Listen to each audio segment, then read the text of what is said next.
plottingkan garis ya sambil kalian print terus sambil diukur nih pakai penggaris ya. T-dry 30, kemudian ditarik ke atas garis sampai bertemu dengan apa sih namanya, garis relative humidity ya, yang diketahui kan 60%. Kemudian kalian tarik garis ke kanan gitu ya, itu nanti kalian ketemu kelembaban mutlak nih. Coba ya, ini saya sudah tempatkan di sini. Tadi kan T-dry-nya adalah 30 nih ya, di bawah sini. Kemudian kalian tarik ke atas sampai menemukan garis relative humidity 60% nih. Mana? Di sini ya. Dan tarik ke kanan. Sehingga diketemukan kelembapan mutlaknya adalah 0,0161 kg per kilogram udara kering. Ya. Kemudian yang kedua yang ditanya adalah kelembaban jenuh. Ya. Kelembaban jenuh.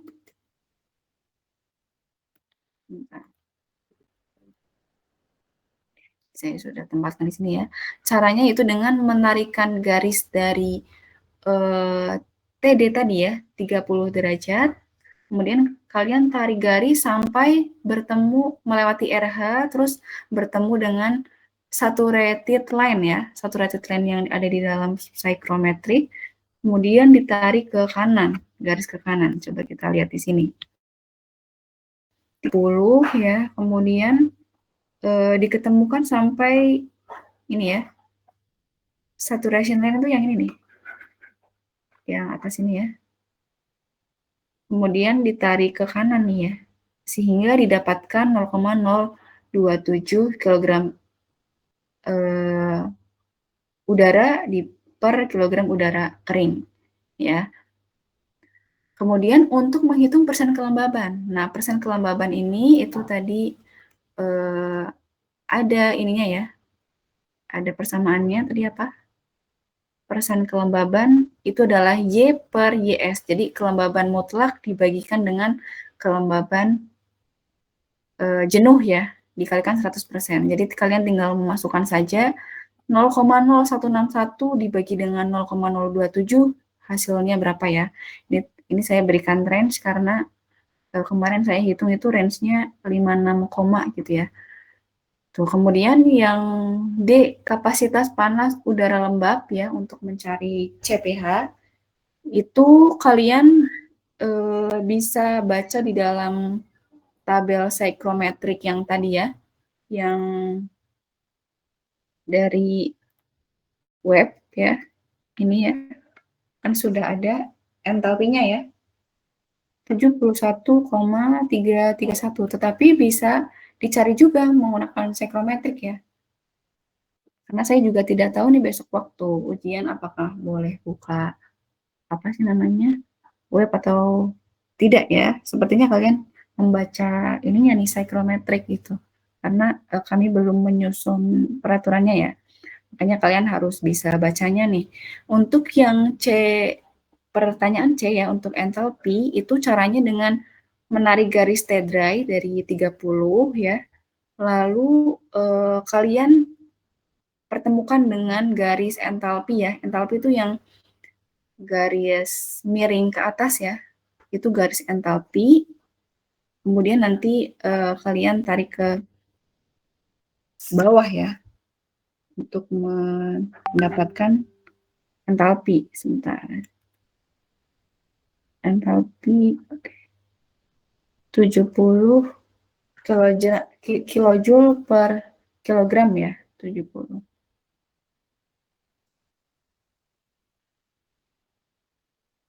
Ini dari 30 ya, 30 kemudian ditarik sampai ke 60 ya, RH-nya 60%. Kemudian diketemukan dengan garis ini ya, garis adiabatis nih, yang miring-miring itu adalah garis adiabatis. Kemudian kalian apa namanya, tarik ke bawah nih, yang biru ya.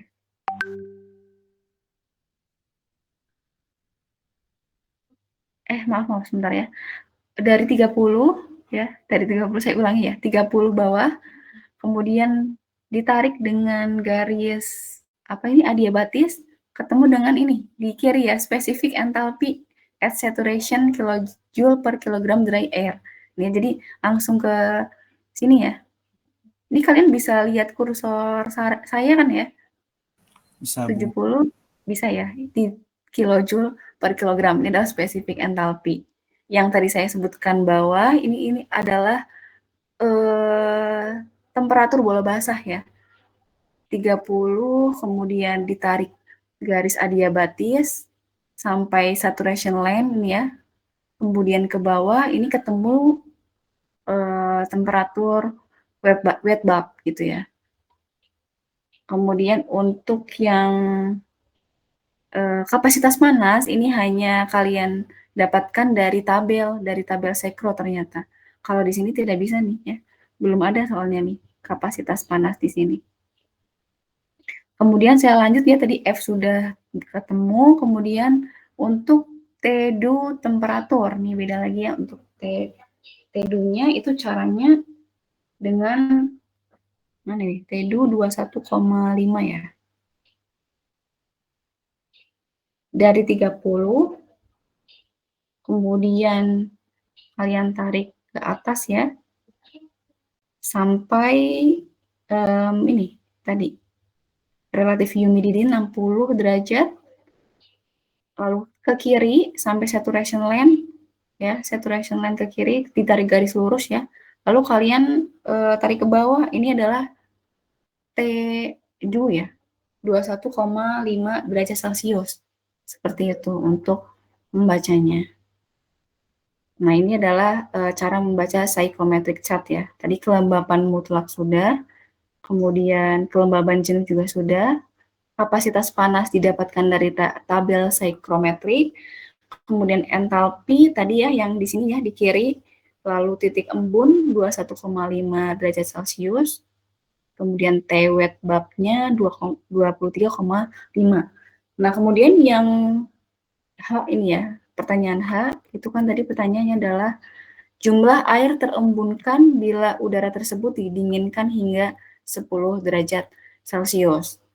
Nah, tadi kan kita sudah mencari Y ya, kelembapan mutlak pada T dry 30 dan relatif humidity 60. Tadi kan kelembapan mutlaknya adalah 0,0161 ya. Nah, pertanyaan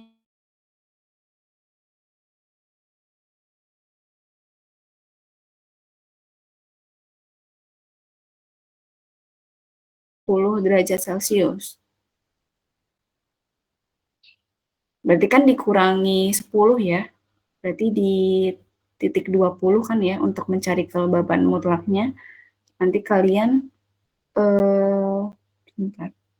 didinginkan hingga 10. Berarti kalau didinginkan itu 10 ya, 10 derajat. Sorry, bukan 30 dikurangi 10, tetapi didinginkannya sampai 10 derajat. Ini yang 10 derajat Celcius.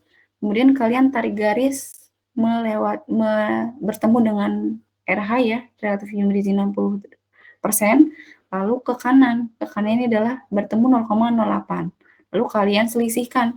Tadi kelembapan mutlak 30 derajat Celcius ini adalah 0,0161, kemudian untuk yang 10 derajat Celcius 0,08. Sehingga hasil jumlah air yang terembunkan itu sebesar 0,08 kg air per kilogram udara bebas air gitu ya.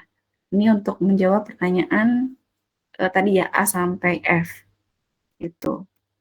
Nah, ini nanti coba kalian sambil berlatih sendiri ya dengan soal yang lain seperti itu. Tadi ini kenapa saya pakai ini karena ini saya sebetulnya ambil dari Google dan juga banyak ya, nanti kalian bisa cari kemudian di print sendiri untuk persiapan ujian.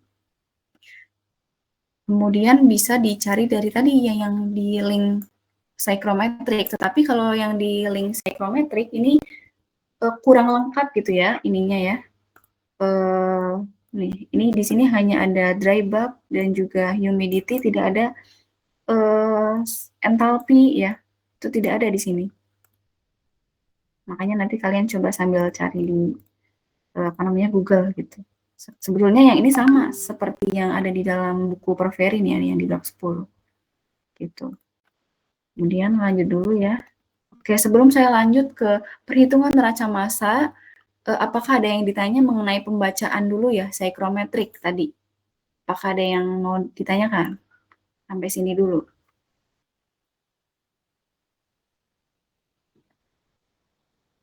Kalau diem berarti saya nggak bisa lanjut nih. Ada yang mau tanyakan nggak?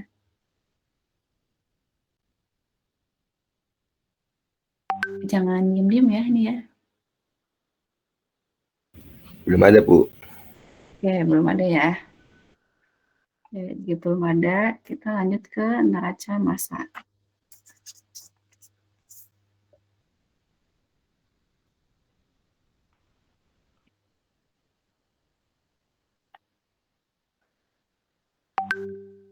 Oke, ini neraca massa dan neraca energi dari menara pendingin.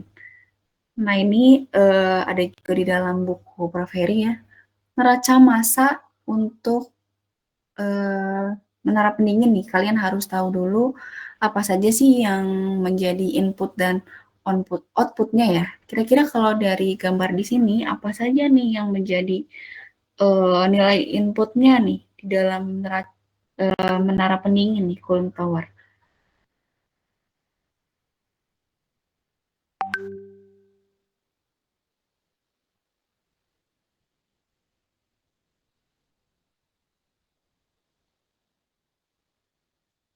Ini ya, kita bisa lihat dulu ya, neraca massa air. Neraca massa air itu dengan inputnya ya, MA plus MM. MA ini adalah air hangat ya, yang mau didinginkan ya. Inputnya adalah air masuk mungkin dari air bekas yang di dalam suatu proses ya. Ini kan masih panas ya, masih hangat ya. Ini menjadi input, itu MA atau air hangat bekas pakai ya, kemudian ditambahkan dengan MM itu adalah apa MM? Air tambah atau air make up ya. Jadi di dalam menara pendingin itu kan perlu adanya air tambahan ya. Kemarin kan kita sudah belajar apa itu air make up, apa itu blow down ya. Air make up ini biasanya dari sumber-sumber air ya, bisa dari apa namanya sungai, danau dan lain-lain, ini bisa masuk ke sini ya MM. Kemudian untuk yang keluarnya itu adalah MA. MA, MA-nya mana ini ya. MA di sini adalah MA1 ya, supaya tidak bingung boleh kalian tambahkan MA1, MA2. MA2-nya itu adalah air pendingin air yang sudah didinginkan ya, yang sudah siap dipakai gitu ya. Kemudian ditambahkan dengan MB. MB mana nih MB? MB itu adalah apa namanya? Kebocoran ya, itu akan dihitung juga nih, karena kan pasti ada yang keluar gitu ya. MB di dalam menara pendingin dan juga MBD, blow down ya. Blow down ini adalah merupakan air keluaran dari cooling tower itu ya, tetapi yang sudah terkontrol dengan padatan-padatan terlarut ya. Nanti akan ditampung di dalam blow down gitu. Kemudian MAD. MAD-nya ini adalah drift ya, atau percikan air yang terbawa oleh udara. Ini dihitung juga nih. Tadi kan ada bagian di dalam cooling tower namanya drift ya. Tadi di awal saya sampaikan ya drift. Lalu yang terakhir adalah ME yang keluar. ME mana ME? ME itu apa? Air yang hilang akibat penguapan ya. Itu juga dihitung juga di dalam neraca massa dan energi. Ini di sini sudah ada keterangannya ya. ME air yang hilang akibat penguapan. Nah, ini untuk neraca massa airnya. Lalu apa namanya? Neraca massa padatan terlarut juga bisa dihitung dengan mengalihkan tadi ya, neraca massa di atas ya, masing-masing komponen ya dikalikan dengan konsentrasi padatan terlarutnya gitu. Jadi MA dikalikan dengan S ya, kemudian MM, MB, MBD dan lain sebagainya sampai MAD ya. Itu semua dikalikan dengan konsentrasi padatan terlarut. Kenapa dikalikan dengan konsentrasi padatan terlarut? Karena ya kan yang masuk di dalam air kemarin kita sudah belajar juga ya, masih banyak sekali ya apa namanya komponen-komponen lain ya atau padatan yang masih terlarut. Kemudian SM ini adalah konsentrasi padatan terlarut di dalam air tambah. Nah, air tambah pun juga memiliki padatan terlarut gitu. Kemudian di sini ada C. C di sini itu adalah cycle of concentration ya, konsentrasi. Jadi ada rasio ya, rasio yang disyaratkan ya untuk apa namanya menerap pendingin ini berapa sih ya yang bagus. Jadi C itu dengan membagikan S tadi ya dibagikan dengan SM ini harus lebih dari satu ya cycle of concentration dari padatan terlarut itu ya. Nah, kemudian dari neraca massa air dan neraca massa padatan terlarut, ini nanti biasanya kalian disuruh mencari juga neraca massa uap air di udara. ME-nya itu kalian nanti bisa didapatkan dari neraca ya, perhitungan neraca. Nah, kemudian Y1, Y2 ini bisa kalian dapatkan dari data ya, data di dalam psychrometric chart tadi gitu. Kemudian selanjutnya adalah neraca entalpi ya. Neraca entalpi di sini ini sudah ada persamaannya ya. MU dikalikan dengan entalpi 1 dikurangi 2 ya. Sama dengan MA dikalikan CP1 dikalikan T1 min 0 dikurangi MA ya dikurangi ME dikalikan CP2 dikali temperatur 2 dikurangi 0 gitu ya. Nah, kemudian untuk banyaknya air yang menguap ini juga sudah ada persamaannya masing-masing ya. Ini biasanya yang ditanyakan dalam soal nih, berapa banyak air yang menguap gitu ya. Kemudian berapa banyak air blow down, kemudian berapa kebutuhan air tambah atau make up, kemudian efisiensi dari menara pendingin itu pun juga nanti dihitung. Yang kalian harus tahu ini adalah mana sih yang menjadi komponen input, yang mana yang menjadi komponen outputnya gitu ya. Biar kalian sambil baca lagi nanti. Lalu ini ya kayak sebelum ke perhitungan. Terkait dengan drift atau kebocoran tadi ya. Drift itu adalah tadi ya yang di atas drift kemudian kebocoran. Ini ternyata di dalam suatu cooling tower itu memiliki persyaratannya masing-masing ya. Ini kan biasanya digunakan oleh apa namanya orang yang mendesain ya peralatan misalkan cooling tower di masing-masing negara atau masing-masing bagian itu ya itu memiliki apa namanya persyaratan tersendiri-sendiri gitu ya. Ini untuk jenis spray pons itu bocoran yang apa namanya dipersyaratkan itu 1 sampai 5%, sedangkan ketika apa namanya jenisnya natural draft towers 0,3 sampai 1%, lalu mechanical draft tower 0,1 sampai 0,3%. Ini berbeda-beda ya di masing-masing apa namanya negara gitu. Oke, ini terkait dengan kinerja nanti saja deh, langsung ke ini dulu perhitungan contoh soal ya, contoh soal untuk menghitung neraca massa dan energinya. Ini karena kita tidak bisa demonstrasi, maka saya sambil jelaskan saja ya. Sebentar. Kalau kemarin di RA, mereka sambil buat Excel-nya, seperti itu. Nah, ini coba saya sampaikan dulu contoh soal yang ini, lalu nanti ke Excel. Ini ada air pendingin disirkulasikan di dalam pabrik dengan laju 150.000 kg per jam gitu ya. Kemudian temperatur masuk ya, temperatur air pendingin yang masuk itu 30 derajat. Lalu dari cooling tower-nya 45 ya. Kemudian air pendingin bekas pakai dari pabrik ini didinginkan di dalam menara pendingin.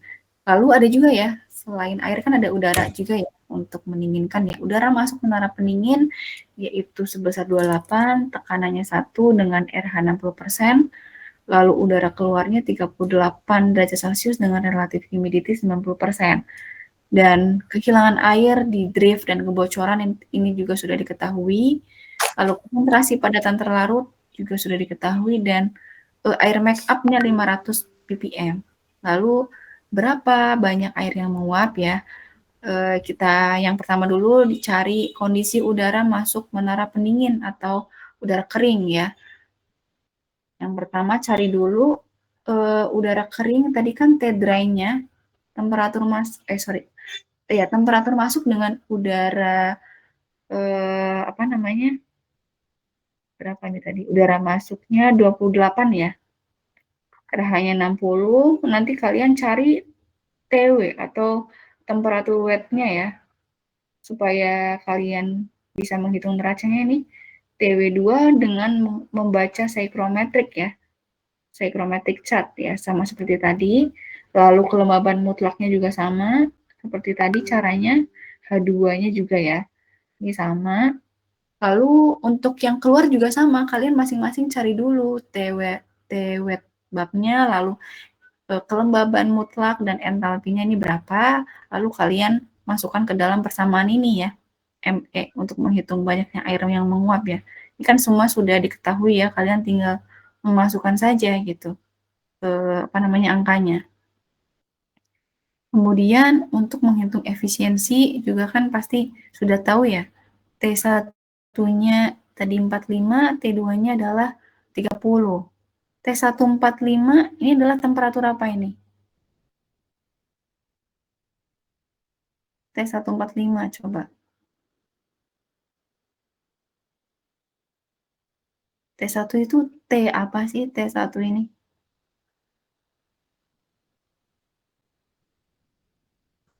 Coba. Karena ini tidak bisa berlatih ya. Saya tanya nih. T1. T1 temperatur masuk kan, Bu?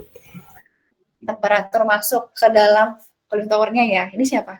Ayub, Bu. Anugerah Ayub, Bu. Ya, Anugerah Ayub. T2-nya adalah apa, Ayub? Temperatur yang apa yang masuk tapi dari kayak tadi, Bu, yang kayak dikurangin gitu, Bu. Temperatur keduanya gitu. Temperatur 2. Temperatur 1 adalah betul ya yang masuk ke dalam cooling tower. T2 itu adalah temperatur keluar menaranya. Berarti setelah didinginkan, setelah melalui proses pendinginan di menara ya, Ayub ya. Jadi makanya lebih kecil kan ya, 30 derajat Celcius ya. Nah, TW2-nya, TW2 ini bisa dicari tadi ya menggunakan psychrometric chart tadi gitu. Nah, kemudian untuk menghitung laju alir Boldon juga sama ya. ME dikurangi C-1 dikali MAD plus MB per C-1. Nah, C-nya ini tadi ya yang sudah saya sampaikan, C ini adalah cycle of concentration dari suspended solid ya, padatan terlarut ya. Itu dengan membagikan S dibagikan dengan SM. S ini adalah 2000 ya. Tadi 2000 mana nih? Ini ya, konsentrasi padatan terlarut dalam air nih sudah diketahui 2000 ppm. Lalu SM-nya adalah konsentrasi padatan terlarut. Ini kurang ya, seharusnya ada tulisan padatan terlarut dalam air tambah 500 ppm gitu. Nah, ini nanti kalian masukkan ke dalam laju alir ini. Untuk air make up pun juga sama, semuanya sudah diketahui ya, tinggal kalian masukkan nilainya. Untuk laju alir udara juga sama gitu. Oke, ini langsung saja ke ini ya.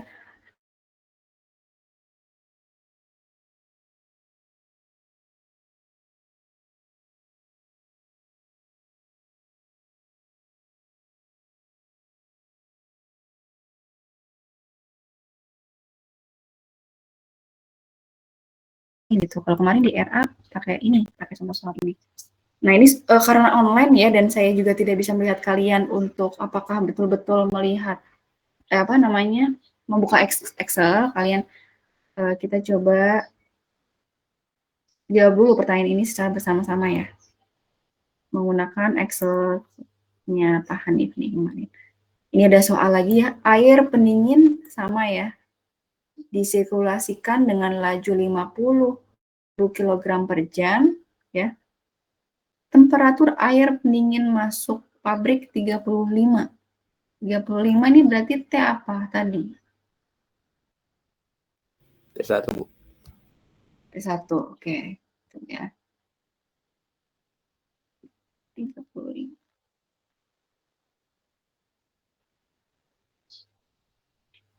T2-nya adalah 40 ya. Nah, kemudian air pendingin bekas pakai ya, jadi air yang akan didinginkan nih, air hangat yang akan didinginkan ke dalam menara yang masuk ini ya, yang masuk ke dalam menara itu diketahui seperti ini nih, udara masuk ya, menara pendingin sesuai kondisi cuaca hari ini. Maka kita bisa cari ya, bisa cari T masuk dengan udara kering yang sudah diberitahu ya, dengan relatif humidity berapa tadi? Oke. Udara masuk menara pendingin sesuai kondisi cuaca hari ini. Jadi kalian tentukan dulu cuaca hari ini ya. Kalian bisa gunakan menggunakan ini ya, data di handphone juga boleh ya. Itu kan bisa kalian lihat ya RH-nya itu berapa ya, menggunakan data RH di handphone masing-masing ya. Di handphone masing-masing RH-nya ini berapa. Nah, kalau kemarin di kelas RA itu RH-nya 79. Coba kalau sekarang. Coba salah satu ada yang bisa mencari RH cuaca hari ini ya. Karena di sini diketahuinya adalah udara masuk menara pendingin sesuai kondisi udara hari ini. Gitu. Berapa RH-nya? 73, Bu. 73. Ini siapa? Arianti, Bu. Arianti. Oke. Kemudian dari RH ini apa namanya? Kita ketahui juga ya T dry ya. Untuk suhunya juga sama. Berarti sesuai suhu saat ini ya. Sesuai temperatur saat ini. Apakah 32? Arianti coba bisa tolong carikan. 30, Bu. 30. Oke. Lebih ini ya ternyata 30. Kita coba ganti dulu ya 30. Nah, oke, ini sudah diketahui ya. T2 ya, T2. T2 itu temperatur masuk ya. Air pendingin, kemudian bukan air pendingin, air hangat yang masuk ya. Kemudian kondisi udara pada saat keluar menara pendingin ya. Di sini diketahui di soal udara keluar menara pendingin itu 10 derajat lebih tinggi dibandingkan kondisi masuk menara. Udaranya itu 10 derajat lebih tinggi. Sehingga ditambahkan ya 10 derajat tadi T-dry satunya ya untuk keluar menara pendingin. Jadi berapa? 40 ya. Nah, untuk RH-nya sudah diketahui di dalam soal. Gitu. Kemudian di soal juga diketahui juga kehilangan air tadi ya, drift dan juga kebocoran 1% dari laju air yang disirkulasikan. Rasio konsentrasi padatan dalam air dan air tambah adalah 2. Jadi C-nya ini 2. Nah, lalu gunakan psychometric chart untuk menjawab pertanyaan di sini ya. Yang pertama, tentukan suhu wet bulb udara masuk atau temperatur buat 2 ya, bola basah 2 ya, dan keluar menara pendingin T1. Nah, coba kita cari dulu di sini menggunakan data tadi. Untuk yang kondisi masuk menara pendingin itu 30 dan 73. Coba kita masukkan dulu di sini. 30 dan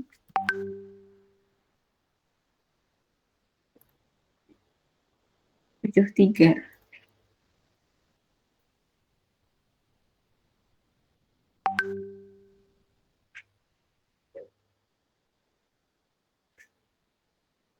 Nah, ternyata di sini diketahui T-wet ya, T-wet bulbnya adalah 25,98. Coba ini kita screenshot dulu supaya tidak bolak-balik ya.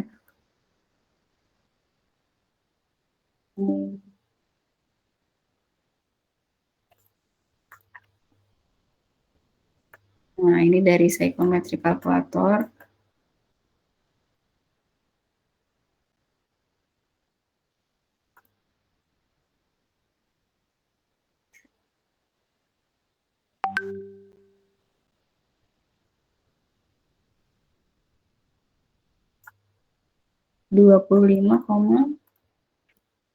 ,984 ya.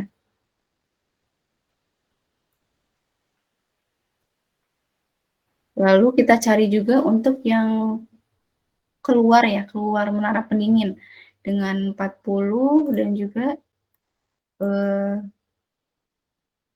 95.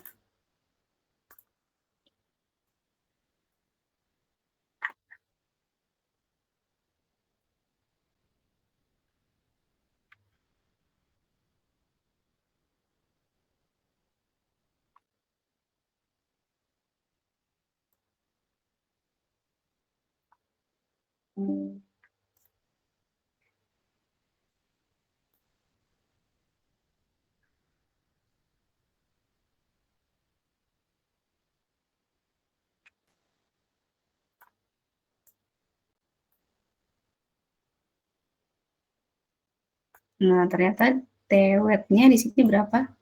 39,179. 39,179 ya. Nanti kalian inputkan saja di sini. Lalu tentukan kelembaban mutlak ya. Udara masuk ya Y2 dan juga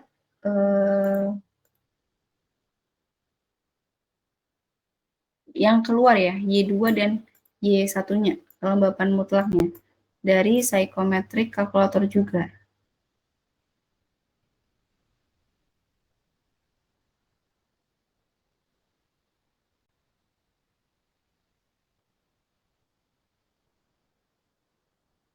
Nah, ini kita bisa cari di grafik psychrometric ya. Coba ada yang bisa menentukan ya. Coba sekarang kalian ya. Kalian kan bisa sambil lihat apa namanya grafik ya atau psychrometric chart. Bisa kalian buka di Google coba. Untuk yang Y2 dengan ini ya, dengan T-Dry 30 dan RH73 berapa coba? Y2. Kalau ada yang sudah menemukan, coba bilang ke saya ya. Coba sekarang kalian yang mencari. Tadi ya, dari pembacaan grafik tadi.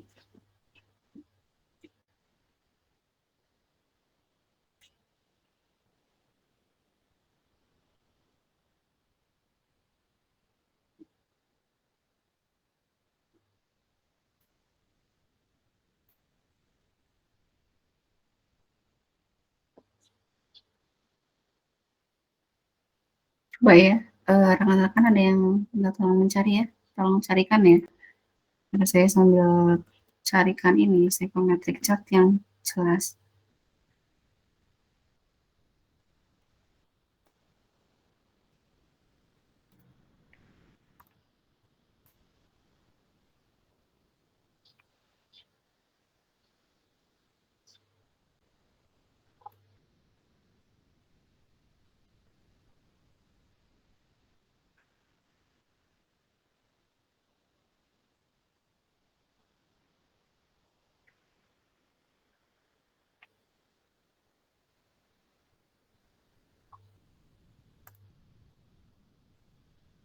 Ini kan terlihat ya di kalian ya, cukup terlihat ya. Coba kalau ini saya share di WhatsApp ya, supaya kalian sambil lihat.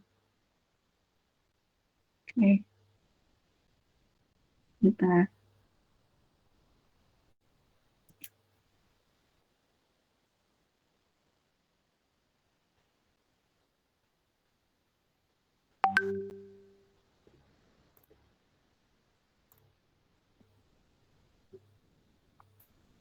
Coba adakah yang sudah menemukan Y2? Y2 berapa? Dengan T-Dry-nya itu adalah 30 dan relative humidity 73%. itu berapa kelembaban mutlaknya?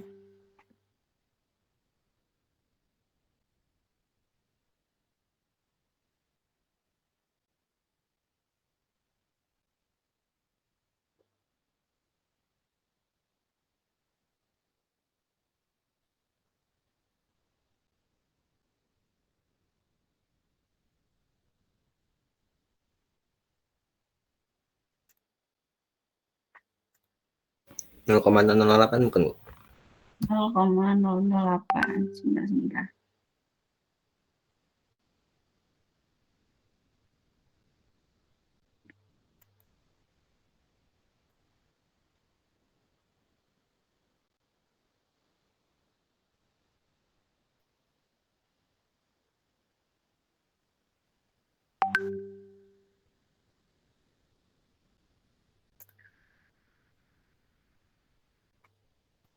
Ini suara Ayub ya tadi ya. Iya Bu.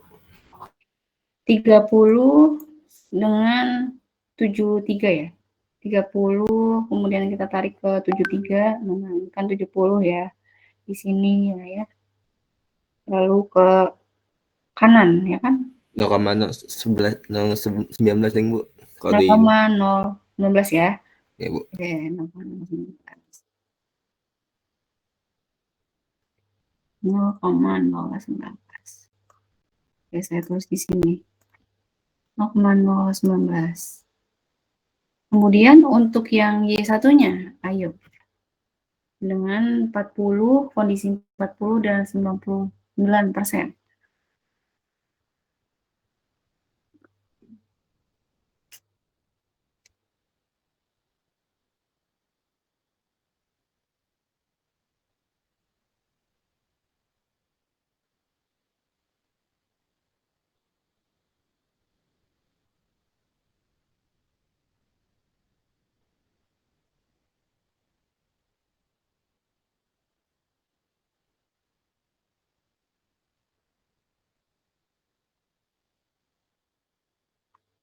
Ini seharusnya jangan keterangannya jangan kalkulator ya, tapi chart. Karena kan ini kalian membaca dari grafik. Kalau yang kalkulator ini hanya entalpi, temperatur wet ya. Ini saya ganti deh ya, psychometric chart.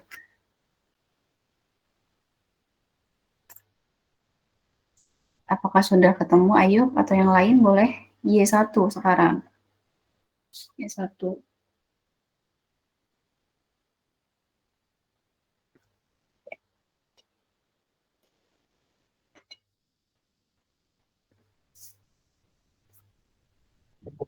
Nol 0,021 Bu. 0,021. Oke, kita sambil lihat dulu ya. 40 dengan 95. 40. Nah, ini yang 95. 80 sini ya. Nah, kalau seperti ini kan tidak apa sih namanya? Tidak cukup ya. Nanti makanya coba kalian sambil cari-cari psychrometric yang memang nyampe atas kalau misalkan. Tapi memang kalau misalkan nanti mentok itu tidak ada ya, kalian bisa nggak apa misalkan memang sampainya di sini 95 ya dan ketemu 95, nanti kalian coba apa namanya scale up sendiri ya, scale up sendiri. Nah, sesuai sama Ayub. Ayub tadi dari mana nih dapatnya? 0,0 berapa? 19. Yang pertama 0,019. Yang kedua? Yang kedua 0,021. 0,021. Oke.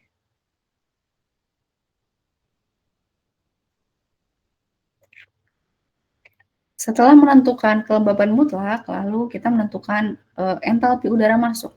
Nah, ini bisa dibaca menggunakan grafik juga bisa, atau menggunakan kalkulator juga sudah ada nih ya, entalpi. Mana entalpi?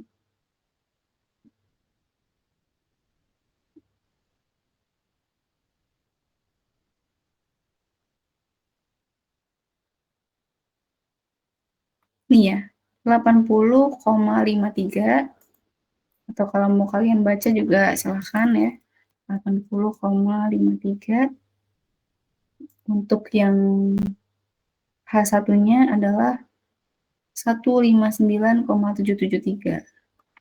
1,9,773 ya. Nah, ini sudah diketahui semua. Lalu yang C, menghitung banyaknya air yang menguap. Ya, nanti kalian tinggal load saja ya ininya ya.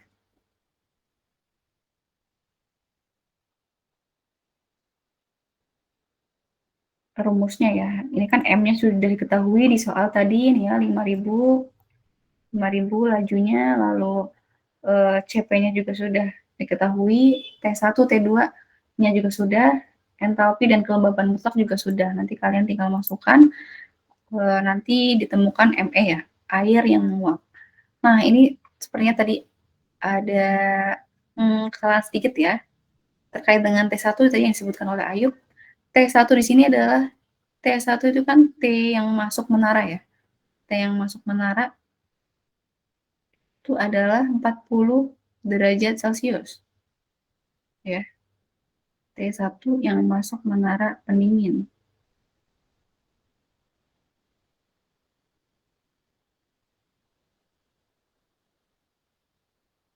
Oke. T2 adalah T yang keluar menara pendingin.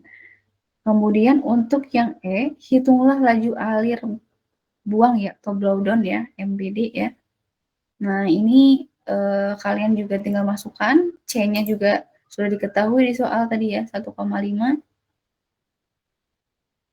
Sorry sebentar, ini kayaknya kemarin ada revisi sedikit nih dari Pak Hanif waktu di kelas RA, jadi bukan 2 tapi diganti 1,5. Kemarin karena ada kekeliruan sepertinya. Nah, ini 1,5 ya C-nya. Lalu MBD-nya apa namanya? Diketahui nih ya, min 446,8 kg per joule. Lalu untuk menghitung air tambah juga sama, nanti tinggal dimasukkan ke rumus ya. Ini kalian bisa menggunakan salah satu. Mau yang C dikali ME per C-1 atau S dikali ME per S-SM ya. Ini bisa salah satu saja kalian carinya ya untuk menghitung kebutuhan air tambah. Lalu hitunglah laju alir udara atau MU ya.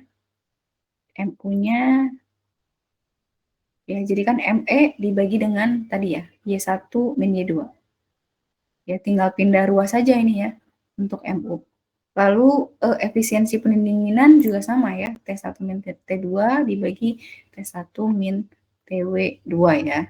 Ini nanti ketemu efisiensinya ini ya, 35,67%. Itu. Nah, mungkin sampai sini untuk menghitung NME. Kira-kira ada yang mau ditanyakan nanti sebelum saya berikan ini ya, karena RA kemarin juga ada tugas.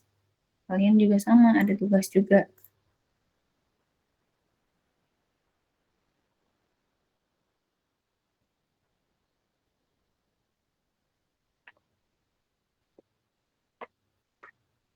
Ada yang mau ditanyakan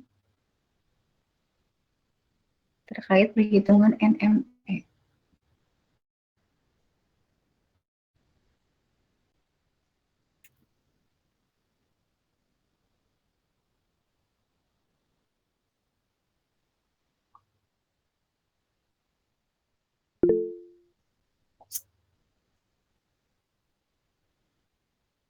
Ini tadi terbalik ya, seharusnya 40 nih. Satunya adalah 40. Ini 35.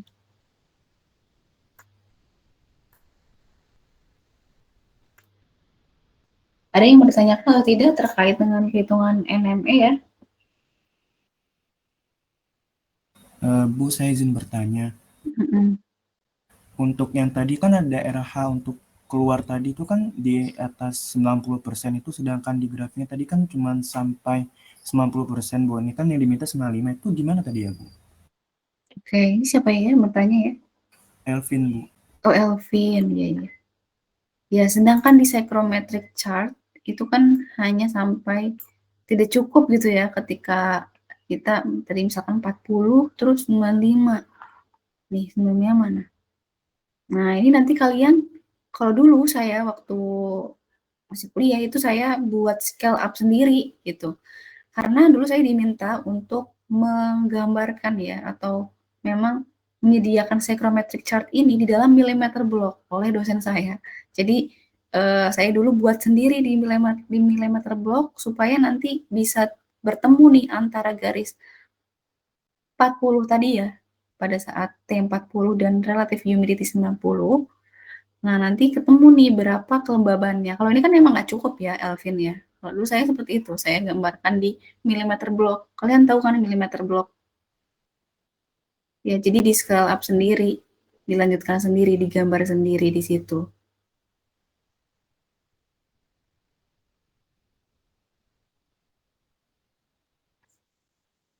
Ya, Elvin ya. Mana Elvin? Berarti untuk nilainya tadi yang Y-nya tadi berarti harusnya di atas 0,033 berarti ya, Bu? Iya, harusnya 0,033 ya. Tadi Ayub, itu pakai apa Ayub tadi? Coba. Tadi 0, berapa ya? Yang Ayub hitung ya? 0,019 sama 021, Bu. 0,021. Kalau tadi betul ya, yang coba kita cek kembali ya. Bentar. Yang pertama kan 30 sama 73. 30 dan juga relative humidity-nya adalah 73. Ini ya. 73 berarti di sini di bawah. Oke, 0,019 boleh. Nah, kemudian untuk yang ini 40 dan juga relative humidity-nya 90. 90 ya.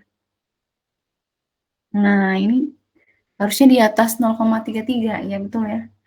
Mungkin dia direvisi oleh Elvin. Sepertinya kemarin kelas RA juga sama seperti itu, tetapi sama Pak Hanif diizinkan untuk mengambil yang maksimum saja di sini, di atas ini ya. Ketika bertemu dengan apa namanya, relative humidity 95 ya, itu kemarin.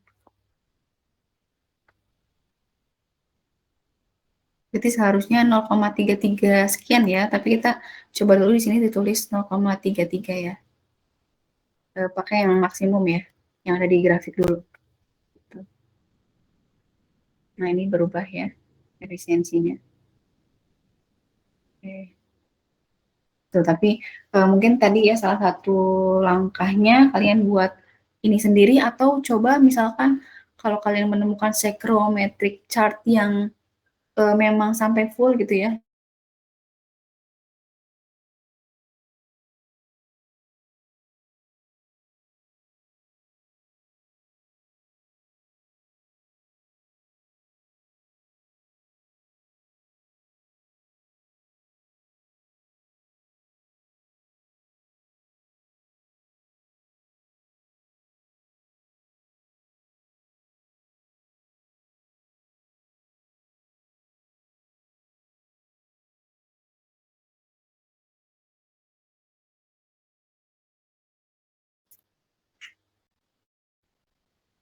Oke, jika tidak ada, saya lanjut dulu ya ke sebelum ke kinerja. Ini tadi kan sudah latihan ya sampai menghitung efisiensi pendinginan.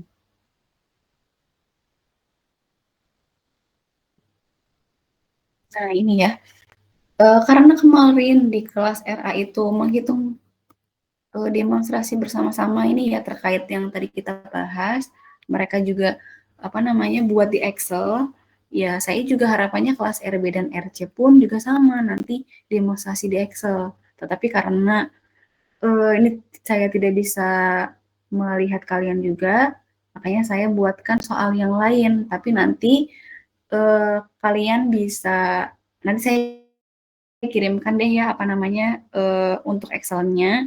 Nanti kalian coba sendiri, lalu kalian masukkan nih ya berdasarkan soal ini, masukkan nilai-nilainya dan juga dikumpulkan Excel-nya di dalam DCR dan ditulis, disalin ya, disalin misalkan tadi untuk menghitung ME ya berdasarkan data ABC.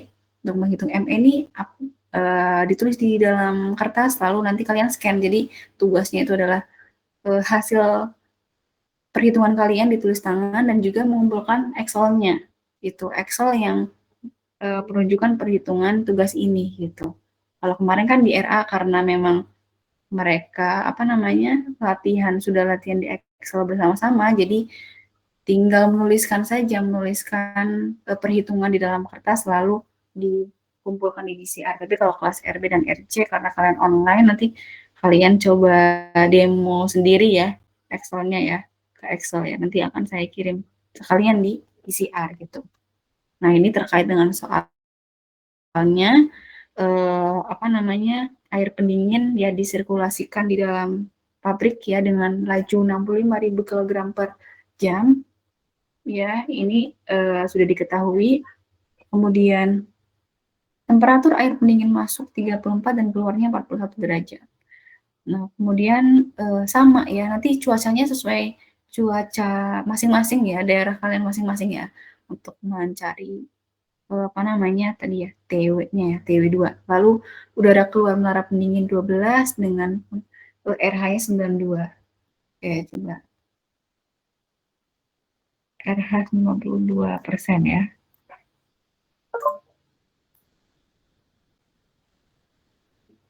Nah, kemudian tadi juga C-nya diketahui ya, rasio konsentrasi padatan air sirkulasi dan air tambahannya 1,7, kebocorannya juga sudah 1,2%. Nah, ini kalian tinggal nanti coba sendiri gitu ya. Ini untuk tugas ke-14. Apakah ada yang bertanyakan terkait dengan tugas?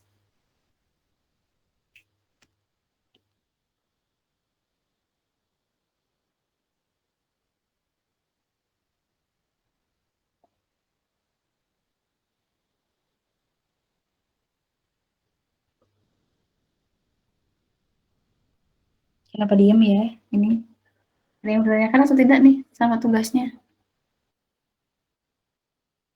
Jadi 2 ya yang dikumpulkan ya, scanan perhitungan sama Excel-nya. Jadi saya buatkan form pengumpulannya.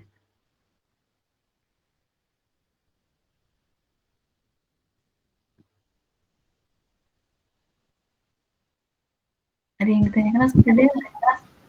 Izin Bu, untuk deadline-nya kapan ya Bu, tugas ini Bu? Oke, untuk deadline-nya nanti malam ya, jam 21 ya, sama seperti kelas R A kemarin, 21 ya.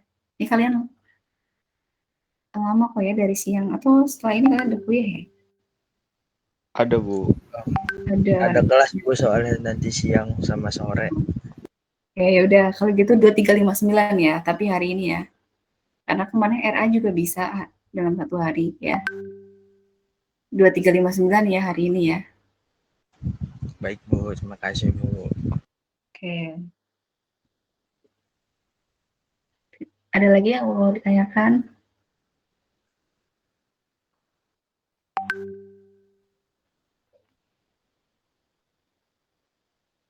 Oke, jika tidak ada saya lanjutkan dulu ke kinerja. Nah, ini unjuk kerja menara pendingin.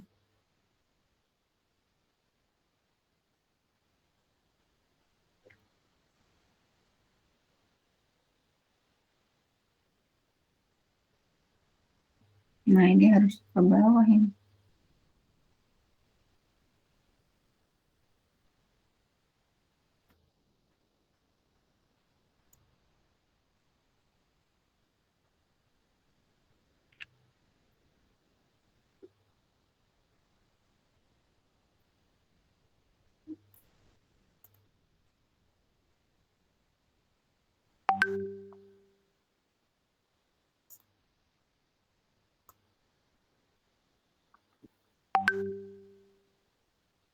Nah, untuk selanjutnya ini adalah yang perlu disampaikan ya. Prof. Heri minta untuk menyampaikan ini 10.6 terkait dengan kinerja menara pendingin ya. Nah, kinerja menara pendingin di sini itu adalah untuk mengetahui ya, apakah menara pendingin ini bebannya itu bagus atau tidak sih gitu ya. Nah, itu dengan cara menggunakan kurva performance ya atau performance course ya. Sebelumnya akan saya terangkan dulu tentang apa itu range, kemudian approach dan juga yang lain-lain. Di sini ada range, yang dimaksud range di sini itu kan di dalam suatu menara pendingin itu kan ada inputnya tadi adalah air hangat ya, dan juga keluarnya adalah cold water temperature. Maka dari itu ada namanya range ya. Range itu selisih temperatur air pendingin yang masuk terhadap air yang keluar. Nah, range-nya ini berapa sih? Range ini yang mencerminkan ya beban pendinginan atau jumlah panas yang diserap oleh air pendingin ini seperti apa gitu. Ya. Tadi kan di contoh soal misalkan apa namanya? Air masuknya adalah 40 ya, kemudian air keluarnya adalah 35. Jadi berapa range-nya? Gitu. Terus apakah bebannya ini seperti apa gitu. Kemudian approach, selisih antara temperatur air pendingin yang keluar dengan temperatur bola basah udara. Temperatur air pendingin yang keluar ya, tadi ya, T2 dan juga TW2-nya ya, itu yang dinamakan dengan approach. Nah, kemudian secara teoritis ya, air pendingin ini bisa didinginkan hingga mencapai temperatur wet bulb itu ya, temperatur bola basah udara masuk ya. Tetapi kenyataan tersebut tidak selalu tercapai ya. Nah, hal ini makanya perlu dilakukan unjuk kerja ya atau kinerja dari menara pendingin itu gitu ya, dengan menggunakan persamaan di yang ada di slide ya, effectiveness ini ya. Gitu. Kemudian nah ini ya, kinerja menara pendingin ini bisa diprediksi dengan menggunakan performance course. Kemudian kinerja menara pendingin ini bergantung juga pada laju alir udara ya. Kan udara itu dibutuhkan di dalam cooling tower ya, yang tadi masuk ke dalam neraca massa juga ya. Lalu laju alir pendingin, lalu wet bulb temperatur udara, dan beban pendinginan tadi yang range ya, selisih antara udara yang masuk dengan udara yang keluar. Nah, lalu performance curve ini secara spesifik ya, dijelaskan untuk menara pendingin tertentu dengan kondisi operasi tertentu. Dan juga biasanya performance curve ini itu disediakan ya oleh si perancang menara pendingin itu. Jadi yang membuat cooling tower ini harus tahu nih ya terkait dengan performance curve gitu. Ini biasanya mungkin lebih tepatnya bisa digunakan oleh sarjana-sarjana di teknik mesin gitu ya. Ini kalian bisa lihat juga unjuk kerja dari cooling tower itu sendiri ya.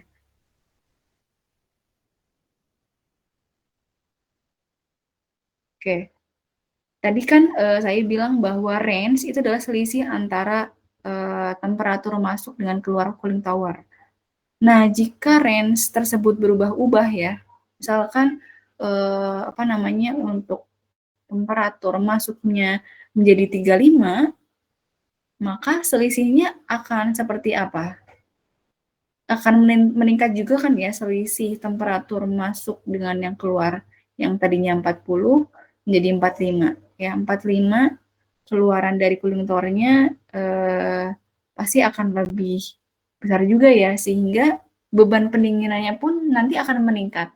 Seperti itu. Jadi ketika range-nya tadi meningkat, maka beban pendinginan di pabrik itu pun akan semakin meningkat gitu. Nah, ini di kanan adalah contoh kurva ya, kurva performance curve ini tadi ya, untuk menentukan kondisi pembebanan. Itu ini saya akan langsung saja jelaskan di Excel-nya, tapi ini hanya sebagai ini saja ya, nanti kalian coba pahami saja terkait dengan ini seperti kelas F. Nah, ini adalah salah satu contoh penerapannya terkait dengan evaluasi atau unjuk kerja dari menara pendingin. Jadi di sini diketahui di soal ya, sebuah fasilitas industri kimia menggunakan cooling tower untuk mendinginkan air pendingin ya. Dari 45, kinerja cooling tower ini sangat bergantung pada kondisi udara sekitar ya. Lalu untuk mengetahui TWetBab terhadap performa cooling tower, ini dilakukan simulasi nih ya, berdasarkan 4 skenario. Range ya, selisih antara suhu air masuk dengan keluar cooling tower. Yaitu ini divariasikan ya. Selisihnya 14, 16, 18, 20. Selisih ini yang dituliskan di sini kalian paham kan ya selisih ini ya? 14, 16, 16, 20. Kalau di contoh soal tadi kan 40 dengan 30 ya, selisihnya 10. Nah, kalau ini beda nih, divariasikan gitu ya. Selisihnya 14, 16, 18, dan 20. Gitu. Kemudian dalam setiap skenario diamati bagaimana perubahan TWB-nya ya. TWB itu adalah temperatur Webab 22 hingga 30. Ini divariasikan juga. Jadi TWebab yang dicari itu divariasikan 22 sampai 30 derajat. Nah, kenapa divariasikan gitu ya? Ini untuk mengetahui pengaruh ya masing-masing range tersebut ya, range selisih antara suhu masuk dan keluar cooling tower dan juga variasi temperatur Webab terhadap ya masing-masing kinerja ya. Kinerja itu bisa dinilai pertama berdasarkan temperatur air keluar menara pendingin atau T2. Nah, nanti akan seperti apa sih gitu ketika divariasikan. Kemudian yang kedua, pengaruh range dan TWB terhadap laju penguapannya. Akan seperti apa laju penguapan dari cooling tower ya. Lalu juga dinilai terhadap laju blowdown-nya, itu apakah berpengaruh atau tidak. Gitu. Kemudian yang terakhir ada make up dan juga MU ya, udara pendingin. Nah, ini caranya tinggal kalian coba-coba gitu ya dengan beberapa range ini ya. Ini di Excel juga sudah ada ya. Misalkan tadi ya 30 dan 40 itu adalah yang diketahui ya. Kemudian TWet-nya, TWet 2-nya itu divariasikan tadi ya, ada 22, ada 24 ya. 24, kemudian 26, 28 dan 30 ini seperti apa nanti terhadap masing-masing kinerjanya. Itu. Kemudian yang kedua adalah range-nya. Range-nya 14 sampai 16. Range yang dimaksud ini adalah selisih ya. Selisih antara T1 dan T2 ini juga divariasikan. Itu ada 14, 16, dan lain sebagainya tadi ya, sampai 20. Ini divariasikan akan ketemu berapa sih masing-masingnya, efisiensinya, kemudian laju menara pendinginnya, MU-nya, bahkan kebutuhan airnya itu seperti apa, dan laju blowdown-nya seperti apa gitu ya. Nah, ini setelah diplot menggunakan grafik ya, kita bisa lihat ini ya. Ini untuk yang apa ini? Oh, untuk yang temperatur air menara pendingin ya. Jadi ternyata semakin meningkat nih ya temperatur air keluar menara pendingin, semakin bertambahnya range dan juga bertambahnya temperatur wet bulb ya, temperatur bola basahnya. Kemudian untuk yang ini apa? Laju blowdown juga sama. Jadi ketika range-nya diperbesar, ternyata laju blowdown-nya itu semakin menurun gitu. Lalu, nah ini ya yang unik di sini ini adalah data apa ini? Range dan TWB terhadap udara pendingin atau laju udara pendinginnya ya. Laju udara pendingin ini ada titik optimumnya ternyata ya. Terlihat di sini. Di sini adalah yang paling optimum 28 derajat Celcius. Gitu. Nah, untuk yang lain juga sama ini ya, bisa dievaluasi di masing-masing alatnya. Nah, ini yang ada beberapa catatan dari Prof. Heri yang perlu saya sampaikan. Berdasarkan perhitungan mengenai evaluasi atau kinerja cooling tower ya. Jika nih ya, range itu kan T1 min T2 ya.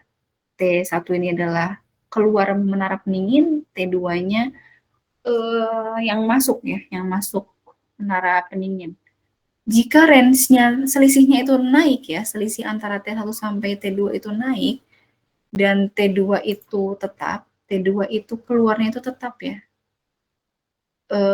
maka cooling tower yang mengandung air hangat bekas atau yang dimasukkan air hangat bekas, maka mengandung panas sensibel yang lebih banyak. Artinya jumlah panas yang diserap pun semakin banyak gitu ketika range-nya itu semakin besar.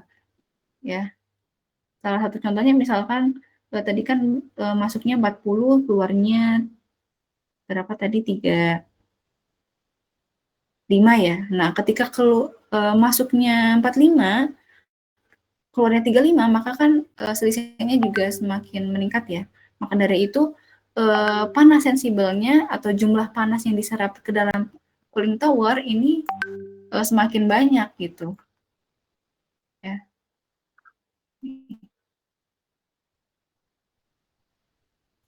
Ini ya. Lalu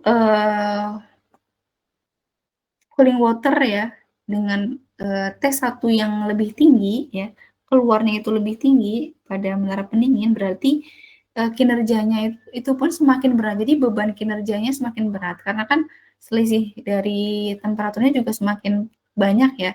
Yang didinginkan juga semakin banyak nih. Jadi beban dari cooling towernya itu semakin berat gitu ya.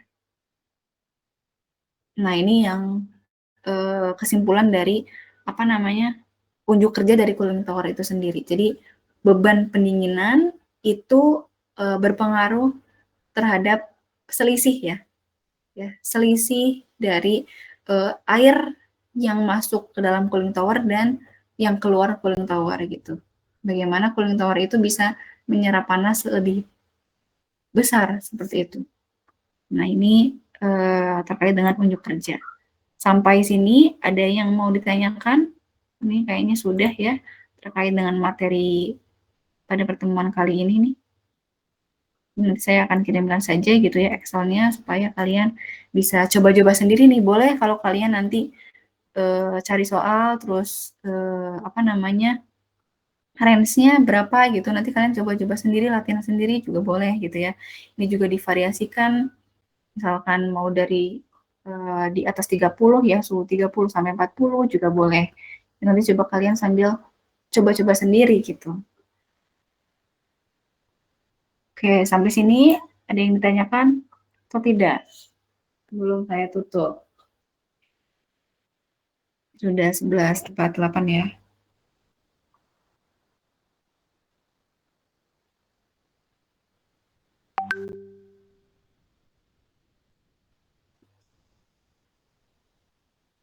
Terkait dengan unjuk kerja sekali lagi ya.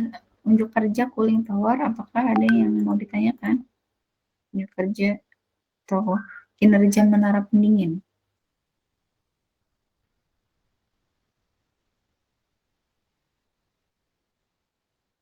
Tidak ada? Masih ada nggak sih ini kalian di sini ingat? Jangan. Ini sendiri lagi. 79 nih. 79 mahasiswa. Ada atau tidak yang mau ditanyakan? Jangan diam-diam ya. Sepertinya belum ada, Bu. Belum ada. Ini suara Faisal ya? Iya, Bu. Iya. Oke, jika belum ada, coba saya akan satu lagi ini kemarin karena ada revisi, takutnya nanti kalian bingung, ini saya belum sampaikan, ada revisi di handbook Prof. Heri ya terkait dengan ini, sebentar, jadi kalian coba ganti. Di halaman 255. Nah, 255.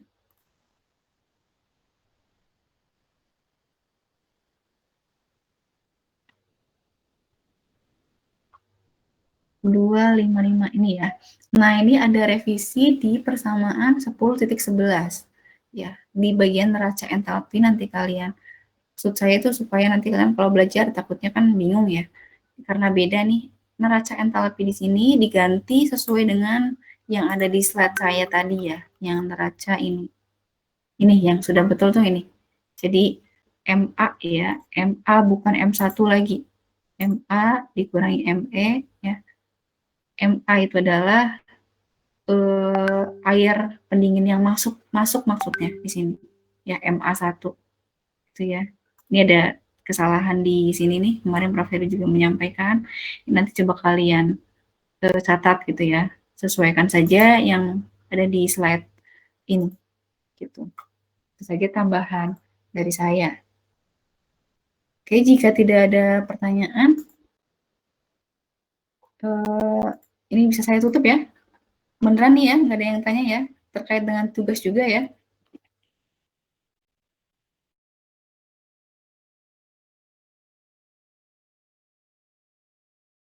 Oke, jika cukup saya Delvi Ansori, kenapa di Delvi raise hand?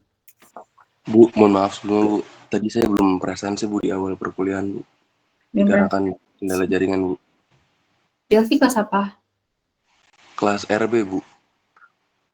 Delvi, bentar. Ini sekarang aja deh ya, takutnya nanti saya lupa. RB.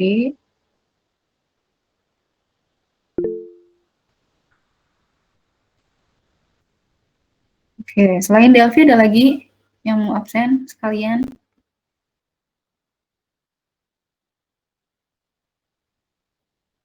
Tidak ada lagi? Afdal Bu. Afdal, aduh kemana Afdal? Tadi telat 10 menit Bu. Oke, Afdal. Terus? Saya Bu Bayaki Bu. Bayaki kelas? Kelas RC Bu. RC ya.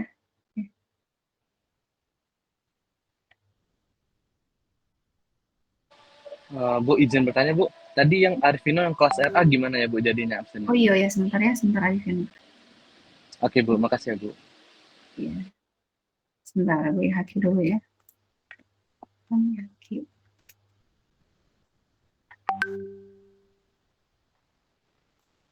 Sekalian saya absenkan